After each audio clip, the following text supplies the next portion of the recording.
The first potential cases of coronavirus here in Ohio are now under investigation at Miami University. Two students who both traveled to China are isolated off campus tonight.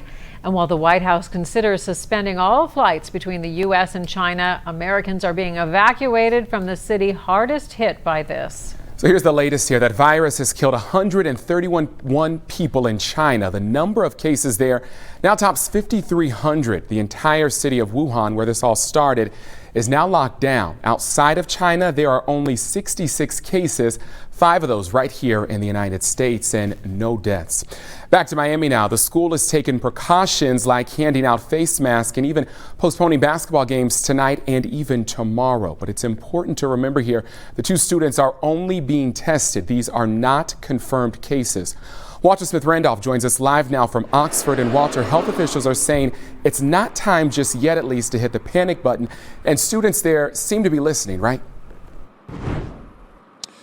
Yeah, that's right, Paula and Kyle. You'll see a few students here walking around campus with those face masks, but besides that, it's business as usual here. But the students do tell me they appreciate the university taking this so seriously. For freshman roommates Jack Corcoran and David Martin, the fears of the coronavirus may be more hype than harm. I feel like it's just become a meme, to be honest. I'm not really worried about it, but I know some people are. Those who are worried about the spread of coronavirus are literally wearing the worry on their face as masks are handed out on campus. Jack Corcoran said he started to take extra precautions after a text from mom. She started getting notifications from other parents on Facebook and stuff about how deadly this thing is. I'm like, oh, maybe I should be a little bit worried about this. So I've been taking all precautions to wash my hands and stuff. That's exactly what Ohio's Director of Health says residents should be doing since the virus is still low risk. We stand ready. Ohio is prepared. We drove for this. Dr. Amy ACTON points out catching the coronavirus is not likely, as there are only 5 cases in the United States right now. We don't want fear. We are much more likely to see a disease of contagion of fear than the actual disease. Matter of fact, you're much more likely to get the flu or another cold right now. That's reassuring for Jack and David. Also calming their fears is Miami's response. To be able to recognize it and then go for help and then for them to actually make some action on that. I think that's a great thing on Miami's part, and then that actually does put me at ease a little bit that they're trying to contain it as much as they can.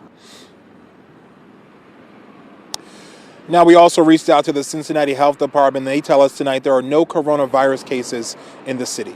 We're live in Oxford tonight. Walter Smith-Randolph, Local 12 News. Paula, Kyle. Walter, thank you so much. Now, we should know in about a week whether the students do have that virus.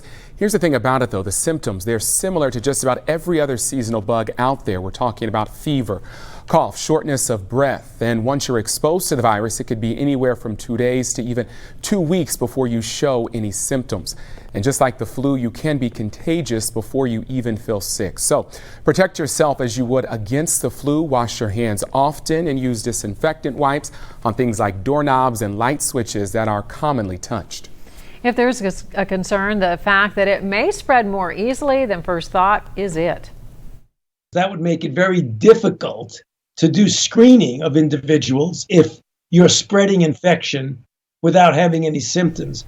Doctors and scientists are working on a vaccine, but if the outbreak continues to spread, a widely available vaccine would still be at least a year away.